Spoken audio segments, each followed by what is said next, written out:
Assalamu alaikum wa rahmatullahi wa barakatuh. Alhamdulillahi Rabbil Alameen. May Allah subhanahu wa ta'ala accept from us. May Allah subhanahu wa ta'ala forgive our shortcomings. And may Allah subhanahu wa ta'ala make us live till we see the end of Ramadan. And may Allah subhanahu wa ta'ala give us the blessing of being alive at the day of, or the night of Al-Qadr. Alhamdulillahi Rabbil Alameen. Today we're going to look at what other deed or action I could do, I need to do, so Allah subhanahu wa ta'ala will love me. We talked about Allah loves those who are good doers.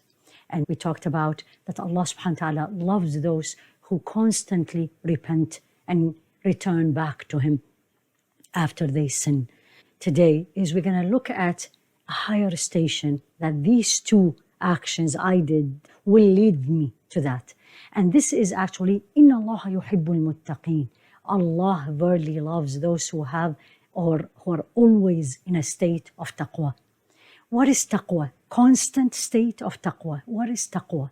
Taqwa is actually a shield. Literally, the word means a shield, a barrier. And in Islamically, or Islamic terminology, Islamically I am going to say, al-muttaqi, the person who has taqwa, is that person who constantly have a shield, a barrier, put a shield between himself or herself and the anger, the wrath of Allah subhanahu wa ta'ala, the displeasure of Allah subhanahu wa ta'ala. And how do I do that? And why do I have to do that? Simply the first order, Allah subhanahu wa ta'ala ordered humanity, Ya ayyuhan nas, O people, u'budu rabbakum, worship your Lord, alladhi khalaqakum, the one who created you and the people before you, la'allakum tattaqoon. So you will achieve taqwa, the barrier. And that barrier, if I put it constantly, day and night, will protect me from the displeasure and the wrath of Allah subhanahu wa ta'ala. It's so interesting that Allah subhanahu wa ta'ala used the word taqwa related to act of worship, related to human being and Allah subhanahu wa ta'ala, the personal relationship. And He also referred to it when in relationship with His creation. And al-muttaqi, that person who attained taqwa, is that person who is usually Allah conscious. That's what I need to be. Allah conscious all the time.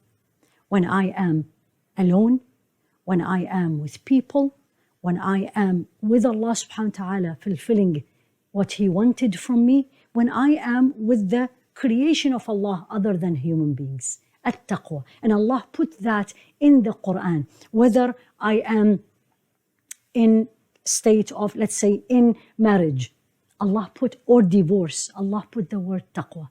In case of transaction, Allah put the word taqwa.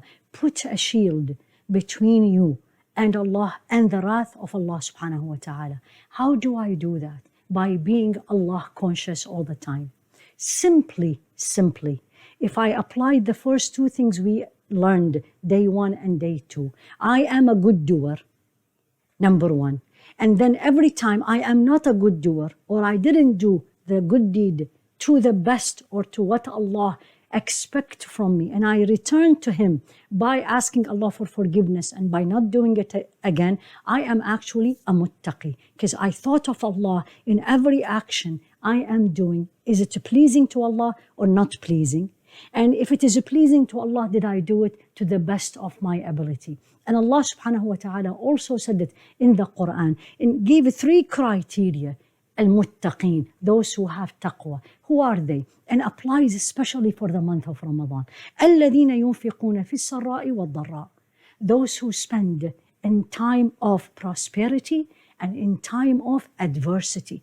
When they have and when they don't have. And this is the month of Ramadan, the month of generosity. الَّذِينَ يُنْفِقُونَ فِي السَّرَّاءِ وَالضَّرَّاءِ. This is between you and Allah, spending.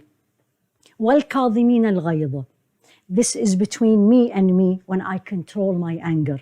I control my anger regardless what people did. And وَالْعَافِينَ عَنِ النَّاسِ. And those who pardon and forgive people, this is with people.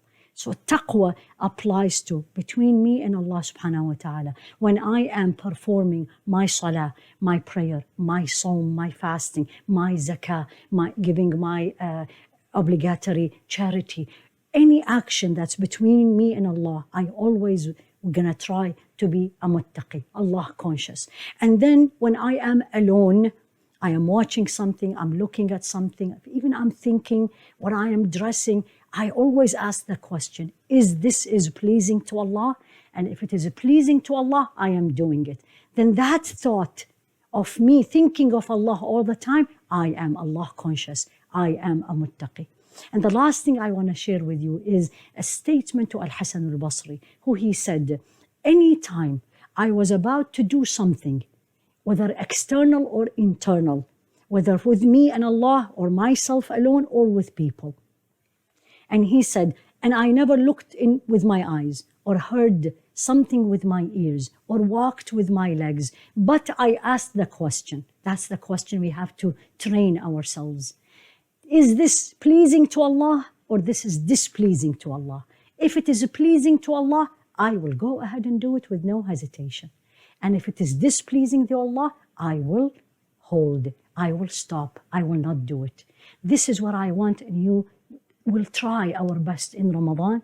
Allahu yuhibbul muttaqeen. Inna Allah yuhibbul muttaqeen. Verily, Allah subhanahu wa ta'ala loves those who are constantly in a state of taqwa, Allah conscious. May Allah subhanahu wa ta'ala make us all of those. Ya Rabbi Ameen. Assalamu alaikum wa rahmatullahi wa barakatuh.